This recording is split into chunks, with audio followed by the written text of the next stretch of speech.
The New York Rangers season came to a disappointing end over the weekend, but John Chick of Locked On Rangers is here to talk about what went wrong and what we can expect from the Rangers during a critical offseason. We've got that and more coming up on today's Locked On NHL podcast.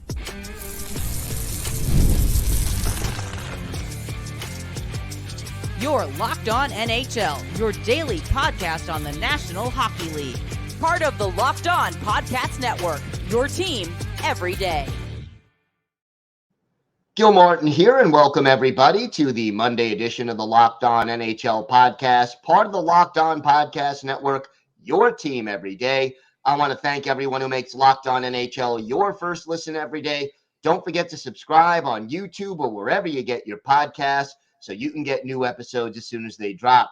Today's episode is brought to you by FanDuel. Make every moment more. Right now, new customers get $150 in bonus bets with any winning $5 bet. That's $150 with any winning $5 bet. Visit FanDuel.com/LockedOn to get started. It is my pleasure to welcome back to the show the host of Locked On New York Rangers, John Chick. And John, I know a disappointing end to a great playoff run for the New York Rangers. I want to start with this. You have to be impressed with the job that the Panthers did defensively in this series.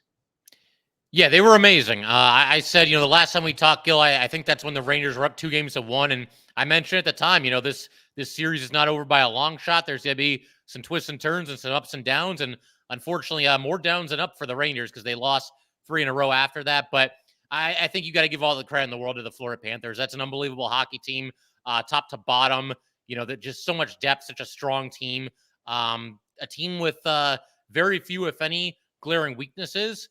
And on top of that, I mean, look, they took the Rangers' best shot. The Rangers got them 2 games in a row in overtime. That can really mess with a team and knock you down a little bit. And obviously, they got back up. And all these last 3 games here, they were all close and they were battles. And in some cases, maybe Igor was keeping the Rangers in the games. That's fair to say. But bottom line, they were all close games.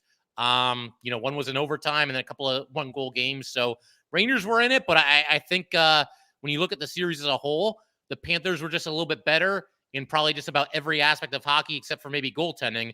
Not that Bobrovsky was bad, but Igor was otherworldly. And yeah, man, they were just the better team. And when you look at everything that happens, I think the Panthers winning 6 games, it's probably about appropriate. That's probably about the way that it went. And I don't think anything like people will say oh, the Rangers should have been swept. I wouldn't go that far, but the Panthers were better. And you see the result, they won in 6 games. What did the Panthers do so well defensively? I mean, you look at game 6, Vincent Trocheck, no shots on goal. Alex Lafreniere, no shots on goal. Chris Kreider, 1 shot on goal. How did they close down that very dangerous Rangers attack? I think as much as anything, it's kind of, the old saying that the best defense is a good offense. Not that they were scoring a ton of goals, but when you watch these games, and maybe not even game 6 to the extreme level of some other games in this series, but when you watch these games, the Rangers just get pinned back in their own zone, and it's so hard for them to get the puck out. And even if they do, and you kind of survive this onslaught and this fierce forecheck that the Panthers have, but by the time you get the puck out, all you can do is get to the red line, shoot the puck into the zone, and go out for a change. And it's just, there's times during a game where that's all you can do, and you have to do that. But when it's happening over and over and over again, it's just hard to get any offense going. You watch the second period, and I don't think the Rangers played poorly in the second period, but they're down by a goal, and there was just not a single time where you thought there was any chance they were going to score that entire 20 minutes there. And hey, you're down by a goal, 20 minutes to go, you don't give up, but you also know what you're up against. And when the Panthers got that second goal, it's man, we got a hell of a hill to climb now. 2 goals in 10 minutes against that team, you feel like you're down by 6 goals. And again, my hat's off to that team. They did an amazing job in this series. You mentioned Igor Shesterkin. He was outstanding throughout the playoffs and even in this losing effort in the conference finals. Talk to me about what makes him so special and how much he means to this Rangers team. Yeah, the talent is just off the charts. You got to start there. The athleticism, his lateral movement, his ability to get from one side of the crease to the other. You start there. And I think also from the mental side of hockey, He's had to go through it a couple of times. He went through a rough stretch this year. He went through a rough stretch last year, but he always comes out the other side. And by the time the playoffs roll around, he's always one of the best players on the ice. I just think he's built for the bright lights and, plays with a certain amount of intensity out there. We saw him get into it with a couple of the Panthers players during this series, but I think he also kind of harnesses that and never gets like too out of control. And I should probably also give some credit to Jonathan Quick because by all accounts, that guy is just an amazing teammate. Obviously did a heck of a job as the Ranger backup this year.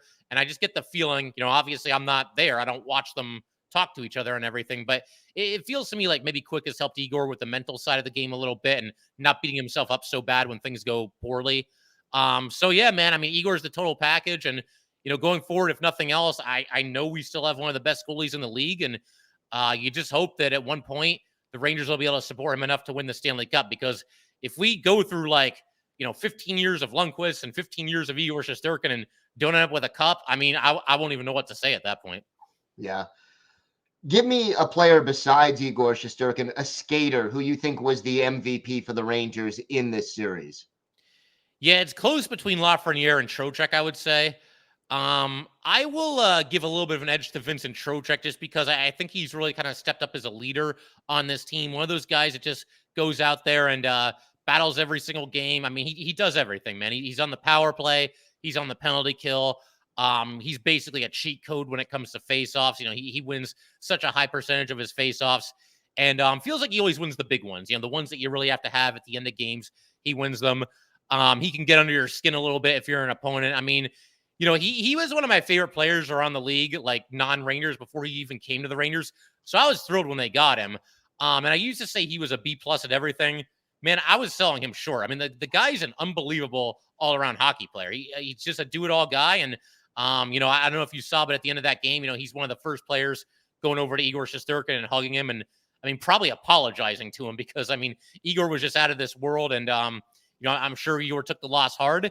But, Vincent Trocheck, man, like I said, he does it all. He's the man. We have an offseason now getting underway for the Rangers. Obviously, there's going to be some changes coming. What is the biggest challenge facing the Rangers as we head into the offseason? Yeah, I mean, I think just in general, knowing, they've got a handful of UFAs and RFAs and, okay, who do we really commit to here? And who can we move on from? I think all the guys that they got at the trade deadline will most likely be on their way.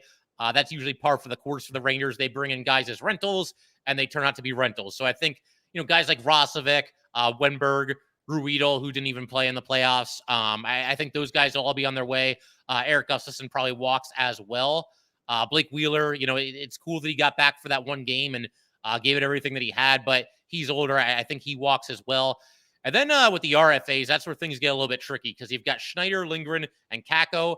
To me, the one guy you cannot lose there is Schneider. I feel like he's really, ever since he debuted, he's been a solid player for the Rangers, but he continues to get better and better every season.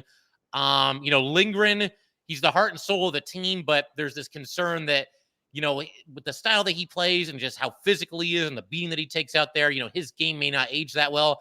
And Kakko, I mean, he has a role on this team and he is a good defensive forward, but this is not what we signed up for. He's hasn't become the offensive player that we all thought he would be. And, there's flashes every now and then, but at what point do you say that, like, okay, flashes just aren't going to cut it anymore?